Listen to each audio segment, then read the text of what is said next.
The man's own children spat in his face when he walked through the village market. Bjorn the Bold, who once commanded 3 longships and owned farmland that stretched beyond the horizon, now couldn't buy bread because no merchant would take his silver. His wife had burned their marriage bed and moved in with his younger brother. His name had been carved off every runestone, scratched out of every saga, erased from every record, as if he had never existed. The Vikings had given him something worse than death. They had given him nothing. 6 months earlier, Bjorn had been one of the most respected warriors in all of Norway. He owned 400 acres of prime farming land, commanded 67 men in battle, and his opinion carried weight in the village assembly. His sword had tasted blood in 12 different raids across England and Ireland. Kings had offered him gold to fight in their armies. But on a fog-covered morning in the year 987, when Saxon warriors ambushed his raiding party near the coast of Northumberland, Bjorn did something that would destroy him more completely than any blade ever could. How does a society built entirely on honor and courage deal with cowardice so profound that execution seems merciful? The Vikings had an answer that would haunt Europe for 300 years. Not exile, which still left you with your name and your memories. Nid was the complete erasure of your existence from human society. You became a walking ghost, technically alive, but stripped of every single thing that made life worth living. The Vikings understood something that modern people have forgotten. There are worse things than dying. When the Saxon shield wall broke their formation and charged through the morning mist, screaming war cries that echoed off the cliffs, Bjorn had thrown down his sword and run. Not tactical retreat, not regrouping. Full-blown, panic-driven flight that left his men to die while he sprinted toward the ships like a terrified child. 17 of his warriors died in that skirmish because their leader abandoned them. The 8 who survived watched their commander disappear into the fog, and they remembered every detail. The village assembly, called the Thing, gathered under the ancient oak tree where their ancestors had made laws for 200 years. Bjorn stood in the center of a circle formed by every adult in the community. His own father refused to make eye contact. His wife sat with her back turned to him. His children were kept at home because no child should see their father destroyed so completely. Of bringing shame so deep that it pollutes the very ground you walk on. Of abandoning your sworn oath to protect your men. Of choosing life without honor over death with glory. Of proving yourself not a man, but something less than the wolves that follow our ships. How he had actually stumbled and fallen in his desperation to escape, crawling on his hands and knees through the surf, while men who trusted him bled out on the rocks behind him. But the most damaging testimony came from his own sword-bearer, a boy of 16 named Eric who had followed Bjorn into 12 previous battles. Eric's voice cracked as he described watching his hero transform into something unrecognizable. He made sounds I had never heard a man make, Eric told the assembly. Like a pig being slaughtered, and his eyes were not the eyes of Bjorn the Bold. They were the eyes of something that should never have been born. First, Bjorn's name was stripped from him, not just informally, but legally and spiritually. The law speaker announced that the man standing before them was no longer Bjorn Eriksson. He was no longer anyone's son, anyone's father, anyone's husband. He became the Nameless One, and speaking his former name aloud became prohibited under penalty of fine. His house was burned to the ground, his livestock was slaughtered and the meat left to rot. His silver and gold were melted down and poured into the sea. His weapons were broken into pieces too small to ever be reforged. The Vikings wanted to make sure that nothing he had ever owned could continue to exist in their world. They could not speak to him, look at him directly, or conduct any business with him. If he entered a building, everyone inside had to leave immediately or risk contamination by his shame. If he approached a group of people, they had to disperse. He became invisible while remaining perfectly visible. The psychological torture was refined to an art form. The Nameless One could watch his former life continue without him, but he could never participate in it again. He could see his children playing in the street, but they were legally required to pretend he did not exist. He could watch his wife remarrying, moving his replacement into the house that would be built on the spot where his own home had burned, but he could never speak to her again. He had to survive by foraging in the forest like an animal, eating berries and roots and whatever small game he could catch with his bare hands. His clothes rotted off his body because no one could provide him with new ones. He slept in caves or under trees because no roof could shelter him without the owner becoming contaminated by his shame. For someone with no shelter, no warm clothes, and no community support, surviving until spring became a daily miracle. The Nameless One's hair turned white in his first winter. His teeth fell out from malnutrition. His hands and feet suffered permanent damage from frostbite. He aged 20 years in 12 months. These memories became torture devices, playing in his mind on endless repeat while he sat alone in the dark, invisible to the world he had once commanded. Word spread across Norway that a Niedman was wandering the countryside. Ships' captains were warned not to transport him. Other villages were told to maintain the social death sentence if he appeared in their territory. He became famous throughout Scandinavia, but famous as a cautionary tale, a living example of what happened to cowards. If the Nameless One could perform an act of courage so spectacular that it completely overshadowed his original cowardice, the community could vote to restore his name and status. But the bar was set impossibly high. He would need to save the entire village from destruction, or kill a famous enemy chieftain in single combat, or perform some feat so legendary that skalds would sing about it for generations. This meant he spent every day looking for opportunities to redeem himself, knowing that the chances were essentially zero. He would follow raiding parties at a distance, hoping for a chance to prove his courage, but no one could acknowledge his presence, so he could never actually join a battle. He would watch fires threatening the village and try to help fight them, but people had to ignore his efforts, making his heroism meaningless. His beard grew wild and matted because he had no tools to trim it. His fingernails became claws because he had no way to cut them. His skin developed a grey pallor from living outdoors year-round. He walked with a permanent stoop because sleeping on rocks and tree roots had curved his spine. When children accidentally saw him before their parents could turn them away, they had nightmares for weeks. The Nameless One saw them making camp and realized this was his chance for redemption. He could warn the village and save hundreds of lives. He ran through the streets screaming about the coming attack, but of course no one could acknowledge him. People saw him running and shouting, but they were legally required to treat him as if he didn't exist. The Danish warriors burned half the buildings and took 40 people as slaves. The massacre could have been prevented if anyone had been allowed to listen to the Nameless One's warnings. He had tried to save them, but his punishment made his heroism impossible. After the raid, some villagers began to question whether the Inad sentence had gone too far.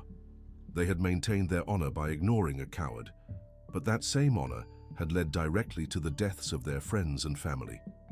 The punishment had become so pure, so absolute, that it had turned against the very community it was meant to protect. His surviving former warriors, now led by that same 16-year-old Eric who had become a respected fighter, argued that lifting the punishment would dishonor everyone who had died because of his cowardice. The community was trapped by their own justice system. The Nameless One's mental state deteriorated rapidly after the failed warning. He began talking to himself constantly, having full conversations with people who weren't there. He would sit by the ashes of his former home and argue with the ghost of his dead father.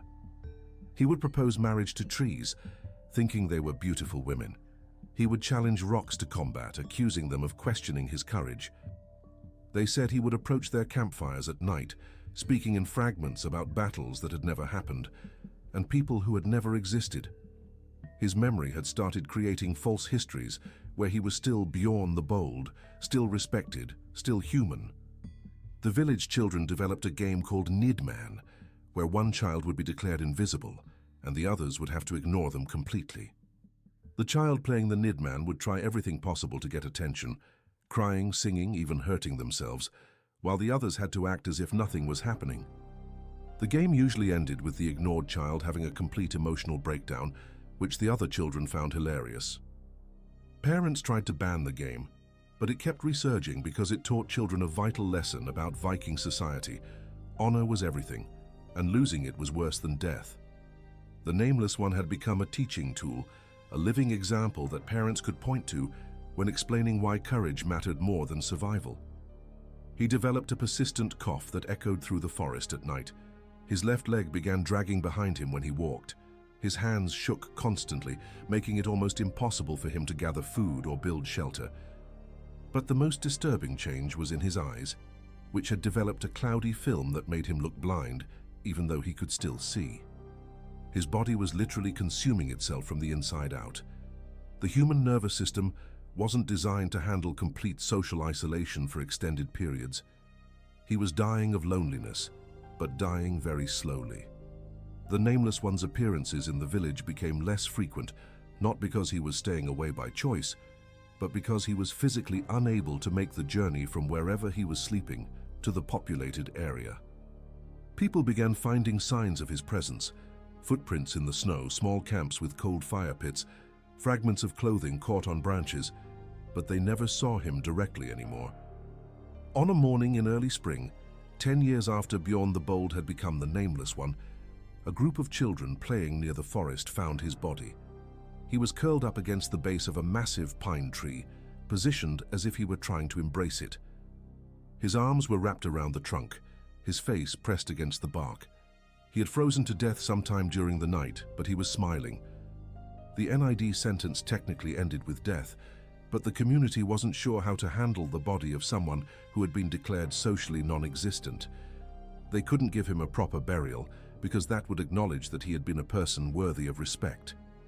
But they couldn't just leave him to rot, because that would contaminate the forest where their children played. They would bury the body, but in unmarked ground outside the village boundaries with no ceremony and no witnesses. The grave would never be marked, never visited, never acknowledged. The Nameless One would be put in the earth exactly as he had lived his final years, invisible and forgotten. Erik, now a 26-year-old warrior and respected member of the community, volunteered to dig the grave alone.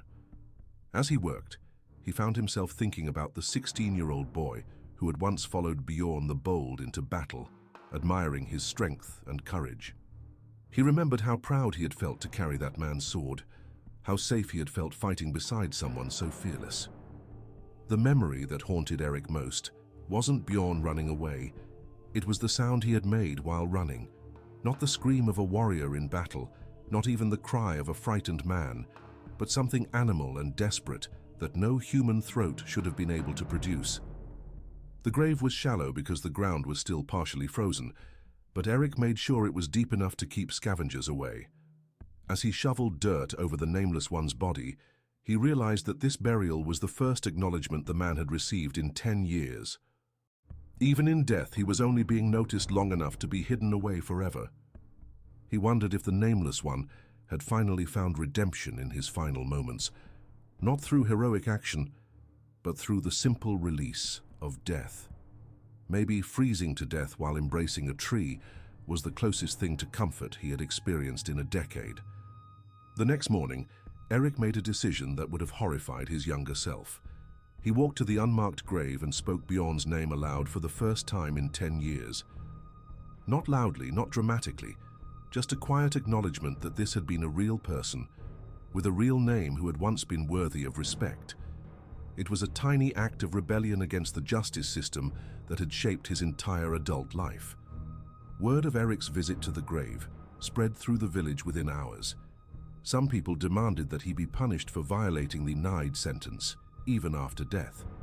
Others argued that the sentence had ended when the Nameless One died, making Erik's action technically legal. The debate split the community down the middle and lasted for months. The real monster wasn't the coward who had run from battle. It was the community that had chosen cruelty so pure and absolute that it had poisoned their own souls. They had become people who could watch a human being suffer for 10 years and call it righteousness. Some villages across Scandinavia began quietly abandoning the NID punishment after hearing about what had happened to the Nameless One. They realized that a justice system designed to preserve honor could actually destroy it if taken to its logical extreme. Honor meant treating enemies with respect, protecting the weak and showing mercy when appropriate.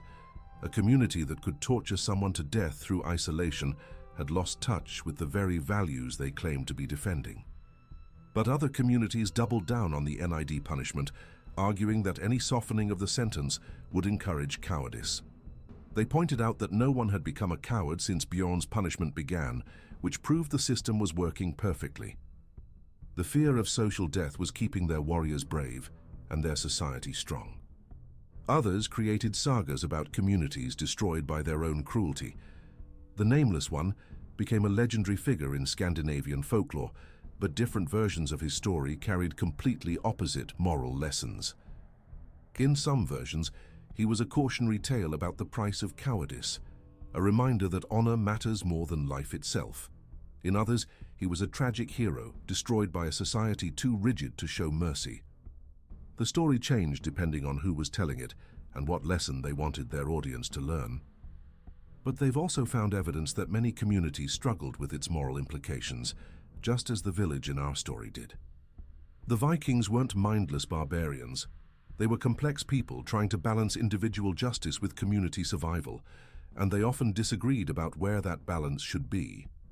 The Vikings built their entire culture around honor and courage because those qualities were essential for survival in a harsh world.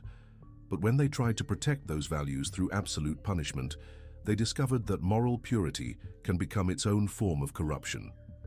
His death marked the end of more than just one man's suffering. It marked the beginning of a conversation about justice that would continue for centuries, spreading far beyond Scandinavia as Viking culture influenced the development of legal systems across Europe. The question he forced his community to confront, whether perfect justice is worth the price it demands, remains relevant today. Local people claimed they could sometimes hear crying coming from the forest on winter nights, but they were probably just hearing the wind through the branches. The Nameless One was gone, but the mark he had left on his community's soul would last forever. His story teaches us that there are indeed fates worse than death, but it also teaches us that choosing to inflict those fates says more about us than about the people we're punishing. The Vikings understood honor and courage better than almost any culture in human history, but they also learned that honor without mercy becomes something monstrous. The village where Bjorn the Bold became the Nameless One was eventually abandoned, not because of war or plague or natural disaster, but because people stopped wanting to live there. Too many ghosts, they said. Too many painful memories. The place where perfect justice had been achieved had become uninhabitable, which might be the most fitting end to this story of all.